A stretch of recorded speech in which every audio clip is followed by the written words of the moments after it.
Assalamualaikum warahmatullahi wabarakatuh. Sahabat Sobi, berjumpa lagi dengan saya di Bemanter. Untuk kegiatan hari ini kita tidak belusukan dan hunting ya teman-teman, karena baru saja di sini diguyur hujan. Jadi untuk hari ini saya akan membahas sedikit tentang uklik yang saya pakai. Ini sebelumnya saya mohon maaf kepada bapak-bapak master atau om master sekalian ya. Ini hanya sedikit berbagi inspirasi buat teman-teman pemula, karena di dalam video-video saya sebelumnya banyak juga pertanyaan-pertanyaan yang mungkin teman-teman belum puas tentang jawaban saya. Oke, kita mulai, tidak perlu banyak lebar. Kita mulai dari awal di bagian tabung kapsul. Saya memakai tabung kapsul yang bawaan saja, yang sudah saya upgrade. Untuk cara upgrade, kalau teman-teman yang belum mengetahui, ada saya buat videonya di beberapa bulan yang lalu. Silahkan teman-teman cek kalau ada yang ingin tahu ya. Itu untuk bagian tabung kapsul. Untuk popor saya pakai yang bawaan saja dan sudah saya modifikasi sedikit. Dan yang berikutnya untuk tele saya pakai Discovery VTZ 624x44SF. Dan yang berikutnya saya pakai laras bawaan saja. Saya pakai laras bawaan yang catnya sudah saya kupas ya. Kemudian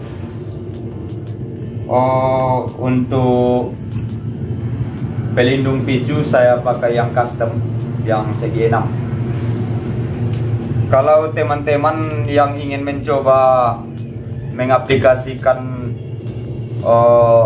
pelindung picu yang custom, ini agak sedikit rumit lah, karena kita harus menambah kayu popor, supaya pelindung picunya bisa pas diaplikasikan dan pengunci trigger pun aktif ya. Ini aktif.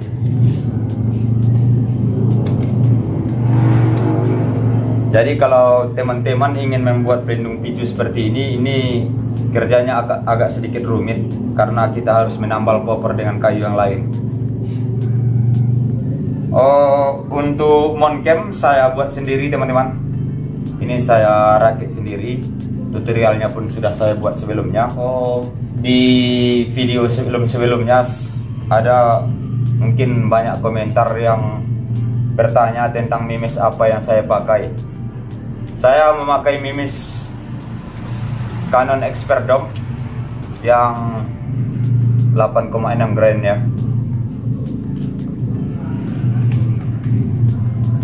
Kemudian ada teman-teman kemarin bertanya kenapa ukliknya bisa jos seperti itu. Nah, sekarang kita bahas sedikit untuk uklik supaya bisa jos tanpa menguras kantong. Yang pertama, kita harus memaksimalkan power. Seperti yang saya buat di video kemarin, itu sudah saya upgrade ya.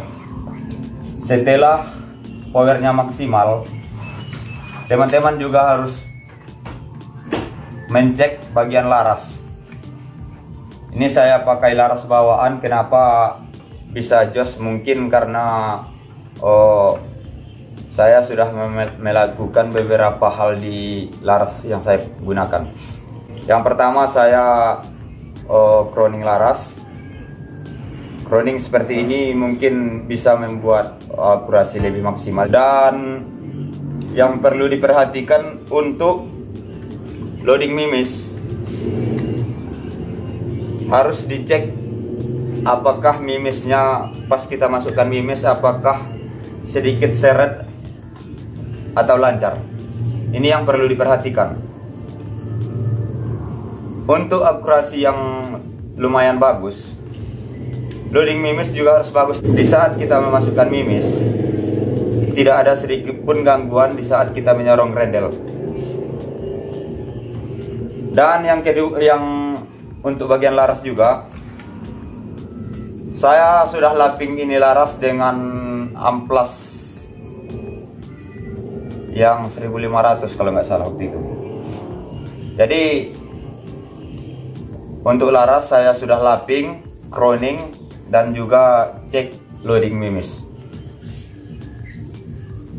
Kemudian harus seimbang antara berat mimis dan power yang dikeluarkan unit.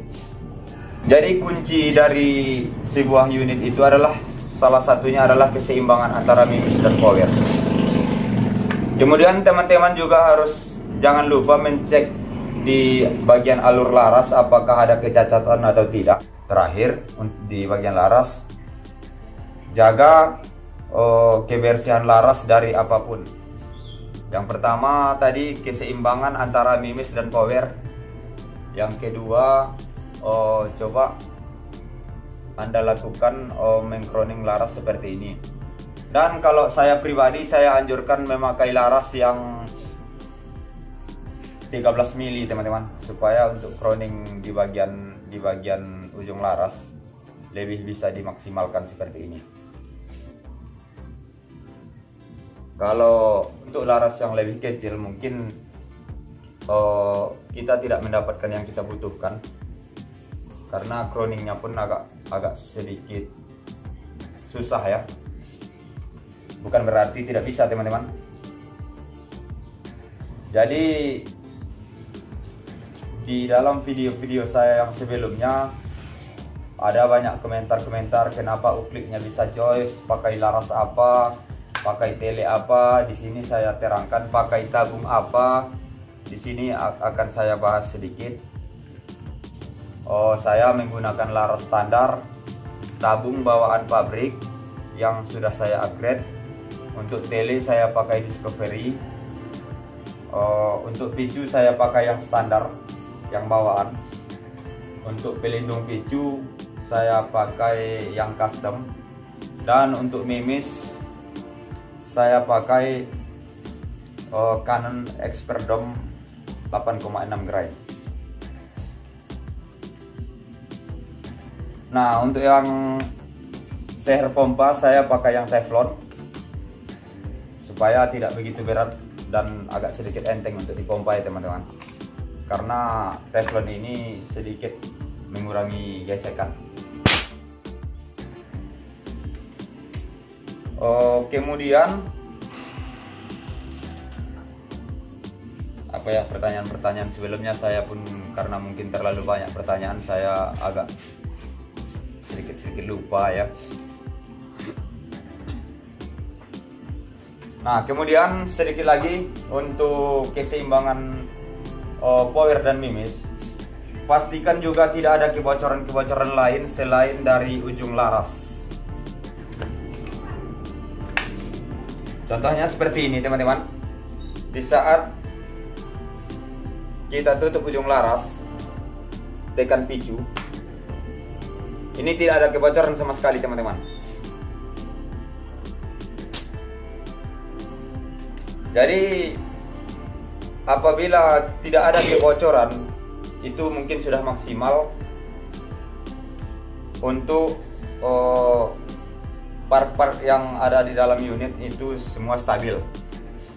Jadi kalau tidak ada kebocoran, power sudah lumayan kuat, dan keseimbangan antara mimis dan power.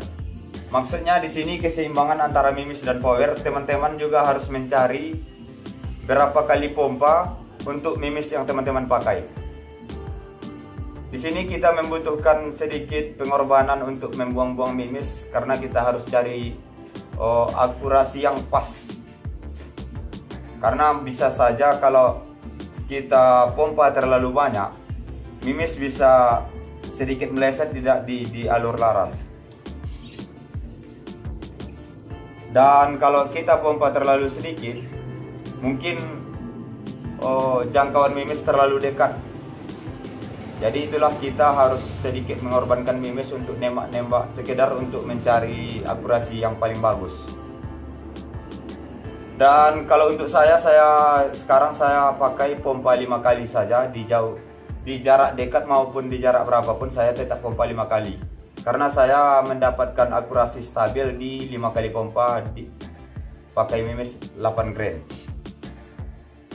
Dan yang perlu kita bahas sedikit tentang laras adalah, jangan, kebiasaannya kalau kita memakai uplik, kalau dipompa agak keras, kita biasa memasukkan minyak di sini atau pelumas. Itu harus kita waspadai teman-teman, jangan terlalu banyak, karena minyak yang terlalu banyak di dalam tabung pompa akan masuk ke tabung kapsul dan kemudian akan masuk di laras. Jika di dalam laras terdapat minyak yang agak lumayan banyak, mimis akan sedikit meleset, apalagi itu di power yang tinggi ya teman-teman. Mimis meleset, akurasi pun saya yakin akan kurang stabil. Itu pendapat saya. Kalau pendapat teman-teman saya juga kurang tahu ya. Jadi kalau untuk saya pribadi, ini selalu saya jaga untuk tidak terlalu banyak minyak di dalam laras. Karena kalau minyak banyak di dalam laras, akurasi agak sedikit ngacak. Mungkin karena alur laras saya pun juga mungkin sudah agak-agak aus, jadi disitulah salah satu penyebab ngacak. Dan untuk sekali lagi untuk loading mimis ya, harus teman-teman perhatikan di saat kita memasukkan mimis, ini tidak boleh seret teman-teman. Nanti kalau seret, mimisnya sebelum masuk di alur dia sudah rusak. Jadi kalau loading mimisnya bagus, sebelum mimis menuju alur dia masih bagus. Pas kepalanya masuk di alur, tidak ada kecacatan sedikit pun. Kemarin ada juga yang bilang, kok laras bawaan nggak hitam. Ini saya kupas catnya, dan inilah salah satu bukti bahwa ini laras bawaan. Kalau kita beli laras ini tidak ada ya teman-teman, alur yang ini tidak ada. Karena ini kan bawaan pabrik yang memakai visir depan. Ini sudah saya copot visirnya, jadi di sini ada baut visir. Inilah salah satu bukti bahwasanya laras bawaan itu memakai alur di sini tempat baut visir. Dan kemudian ada juga teman-teman kemarin yang bertanya, pakai HP apa di moncapnya? Ini terakhir ya. Pakai HP apa? Saya pakai HP yang jadul saja. Saya pakai Samsung A5 2017. Moncap saya buat sendiri ya. Jadi karena banyak juga pertanyaan-pertanyaan, pakai moncap apa, pakai tele apa, pakai kamera apa. Di sini saya sudah jelaskan semua.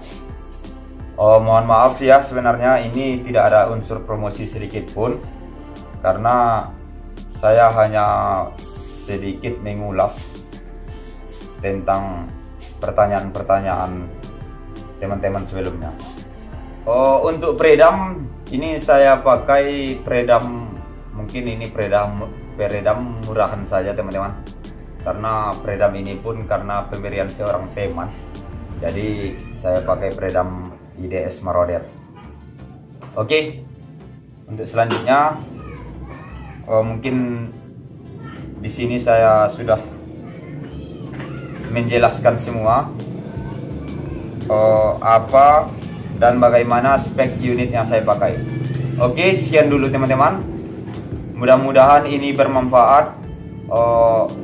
Kalau ada kesalahan-kesalahan, bukannya saya menggurui, tapi ini sesuai pengalaman yang saya coba ya teman-teman. Oke, sekian dulu. Banyak maaf. Terima kasih. Assalamualaikum warahmatullahi wabarakatuh.